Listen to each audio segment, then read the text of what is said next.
MQM court में गई थी, इलेक्शन कमीशन से इस्तदा की थी, रिक्वेस्ट की थी, उसके बाद कोर्ट में गई कि जो मेजर्स एक फेयर एंड फ्री इलेक्शन के लिए लेने चाहिए इलेक्शन कमीशन उनको यकीनी बनाए।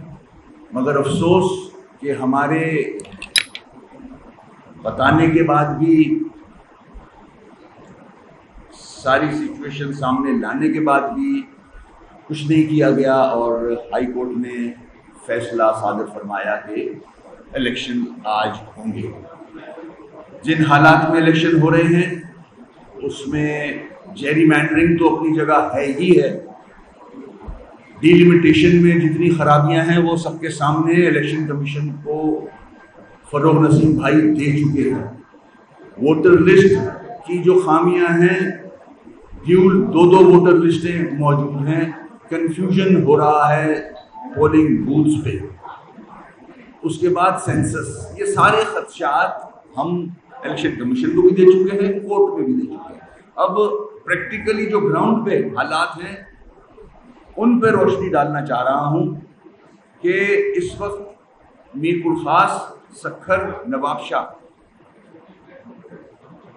जिस तरह से पोलिंग हो रही है, डाकू इंदरुल सिंध से भी इन्वॉल्व हो गए हैं इलेक्शन में। डाकू आके इंतजामिया के लोगों को अगवा करके ले जा चुके हैं, बैलेट बॉक्सेस खुलेआम उठा के अपनी मर्जी से वहां की जो जमात है उसके लोग ले जा चुके हैं। इंतखाबी निशान पेपर्स पे मौजूद नहीं है जो सियासी जमातें हिस्सा ले रही हैं, तो इलेक्शन कमीशन अपने इस कारकर्दगी को देखे। हंगामा है, तशद्दुद है, वोटर टर्नआउट ना होने के बराबर है, लोग खौफ में हैं, फायरिंग हो रही है। क्या इस तरह से इलेक्शन होते हैं? क्या मिसाल कायम कर रहे हैं? पूरे पाकिस्तान में क्या मैसेज दे रहे हैं? इलेक्शन कमीशन की जिम्मेदारी बनती है ये। कल रात भी फरोग नसीम भाई ने इलेक्शन कमिश्नर से रिक्वेस्ट की थी कि इन जो हमारे खदशात हैं उसका नोटिस ले।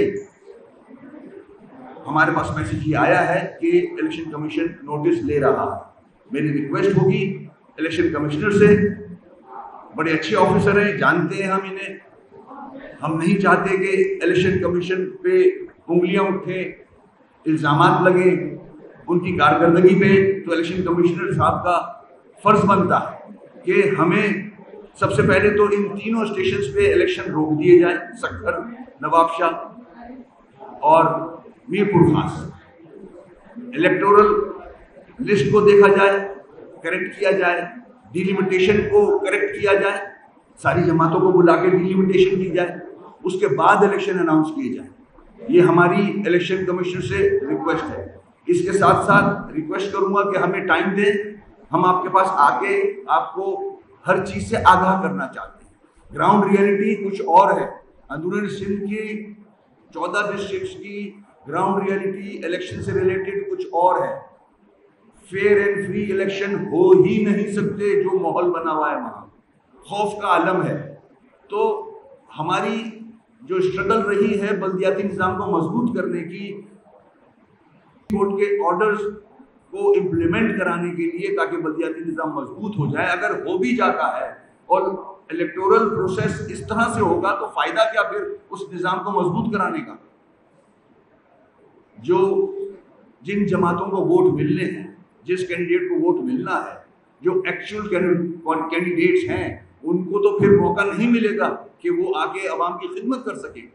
धांधली का बाजार गर्म है इस वक्त 14 डिस्ट्रिक्ट में अंदरूनी सिंध के। मैं हुकूमत सिंध से भी कहूंगा, ये आप पे भी सवालिया निशान आ रहा है। पीपुल्स पार्टी की गवर्नमेंट है, हम कोलिशन पार्टनर्स हैं।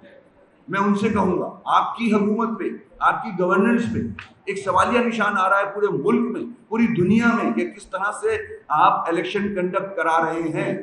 वो अलग बात है, इलेक्शन कमीशन की जिम्मेदारी है, मगर जिम्मेदारी आपकी भी बनती है। एक बैड नेम इस तरह से इलेक्शन अगर होंगे तो आप पर भी आएगा।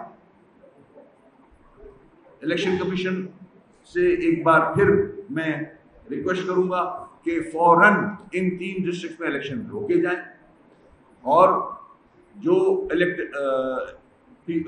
जो पार्टीज है उनको लेके बैठा जाए। ठीक है, मानता हूं कोर्ट ने ये फैसला दिया है, हम सुप्रीम कोर्ट में गए हैं, let's wait for the order from supreme court, क्या कहते हैं वो। मगर इन द मीन टाइम ये तरीका नहीं है इलेक्शन का, पूरा इलेक्शन इंटीग्रेशन का रोका जाए, रोक सकता है इलेक्शन कमीशन। सिंध गवर्नमेंट इसमें एफर्ट करे। सारी सियासी जमातें उंगलियां उठा रही हैं प्रोसेस पे।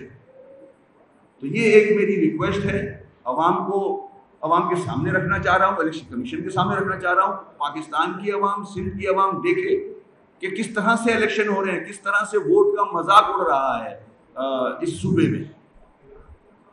शुक्रिया बहुत।